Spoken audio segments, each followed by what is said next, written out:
mixed reaction today with the appointment of our next Governor-General, Sam Mostyn. We saw that Janet Albrechtson in The Australian today dubbed her the worst of modern woke Australia. Meanwhile, my colleague Andrew Bolt has said that she's just a second-tier warrior. Have a look at what he had to say. This is actually your new Governor-General, a second-tier functionary of the new left, chosen by a socialist left Prime Minister to, and this is the joke, to be the Governor-General, a unifying, supposedly, and apolitical, supposedly, figure representing us all. And then, as you may have seen on my show last night, former Victorian Liberal Party President Michael Kroger was also scathing of the appointment. Why does Albo always have to pick someone from the inner city woke brigade, constantly on the government payroll, former Labor staffer? He is constantly in the throes of the inner city woke left. I mean, everything he seems to do is he collapses under the pressure of activism and activists. Matt Canavan, some of the criticisms of Sam Mostyn, that she's a big climate change advocate, that she's referred to Australia Day as Invasion Day in the past. Do you agree with this appointment? I think the Prime Minister's made a massive mistake here. And I think the evidence is there for all to see. The proof is in the eating of the pudding here. The appointment of a Governor-General should be, and almost always has been, certainly in my lifetime has been, a unifying moment for the country. This is clearly not one, with the legion of criticism that's coming here from all sorts of quarters about this decision. So the Prime Minister has failed and erred here, and perhaps he should think again. I think this is just a Governor-General elect. It hasn't actually occurred. So maybe there should be a reconsideration here. I mean, I think what normally happens in these instances is that someone is appointed of such stature that's achieved so much in their life that whatever their particular political views may or may not be, Australians can get over those and be proud of their achievements. So, and with all due respect to Miss Mostyn here, I didn't know her beforehand. She's probably a lovely person, but I mean, reading through her career, it's hard to point to what has she done, what has she built, what has she achieved, what has she run. And I'm saying that with all humility. I'm not saying I should be. I mean, I'm not putting myself forward for Governor-General, but somebody that gets appointed to this role probably should have those kind of achievements which all Australians can respect and therefore we all unify behind. And that hasn't happened in this case, and that's very sad. Basil, it is a controversial appointment, and I'm actually told that she's been a good personal friend of the Prime Minister's himself, so that could have influenced his decision here as well.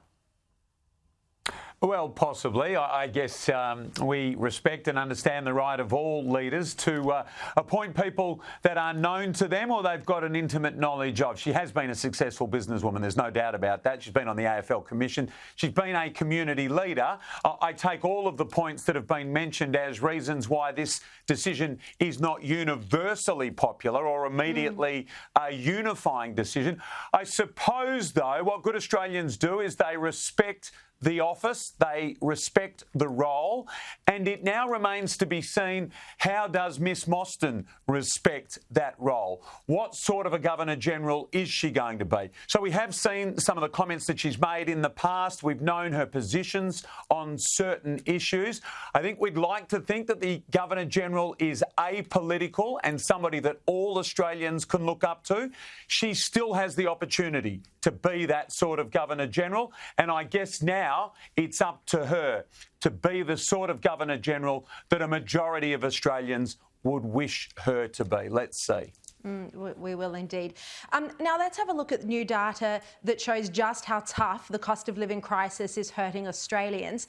Household spending actually went up 3.6% in February compared to last year, but spending on non-discretionary items rose 6.9%.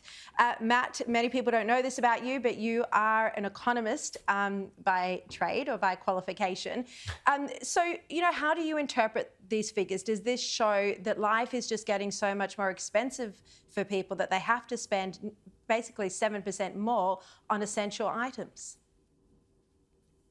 Well, I suppose this is what an economist would call a lagging indicator. That is, it's evidence or data that's lagging the real-world experience that we all know. It's not surprising or shocking seeing these figures. I think all of us in our own lives would know and understand when you go to the grocery store and rack up the bill, it's a lot more than you think it would usually be in the trolley.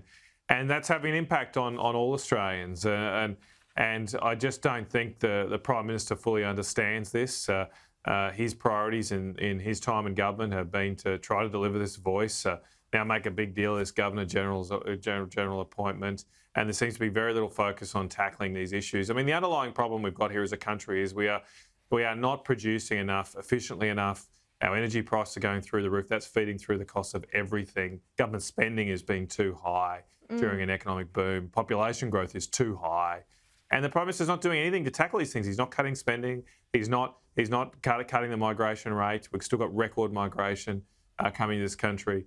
And of course, energy prices are still skyrocketing. So look, the people will have their judgment the next year about this, but I don't think the Prime Minister has any answers to the cost of living crisis that is cruelling Australian families right now. Yeah, look, no answers at all. Basil, I've been really looking forward to having you on the show because we saw polls this week that indicated that voters in WA are starting to turn away from the Albanese government. Is cost of living the biggest factor here, or do you think that the change in the electoral sentiment since the 2022 election is just because, you know, the anti-Scott Morrison factor isn't there anymore? Well, that's clearly gone, and that was a huge factor in the most recent federal election, which ultimately swept federal Labor to power based on a very significant result here in the West. I think, and as everybody acknowledges around the country, we are a mining state. There are lots and lots of people involved in the mining industry and the mining services and the like, and anything that threatens mining and therefore the livelihoods of lots and lots of West Australians is an immediate red flag. And it's clear with things like Nature Positive that there is not enough consideration given to not only the industry but also the many thousands of Western Australians who have voiced concern about the negative impacts of some of those sweeping changes and the impacts that they could make. I think there is a sense that although the Albanese government have made significant attempts to get here and have a physical presence, lots of visits, federal cabinets come over, all of those sorts of things, they've been box-ticking exercises. But are they really listening? And do they understand what is important here in Western Australia? And the answer, based on the most recent polling, is no. The view of West Aussies is it's not really being taken seriously. Now, Matt Canavan, you've got into quite a big fight with GetUp. Tell us what's going on.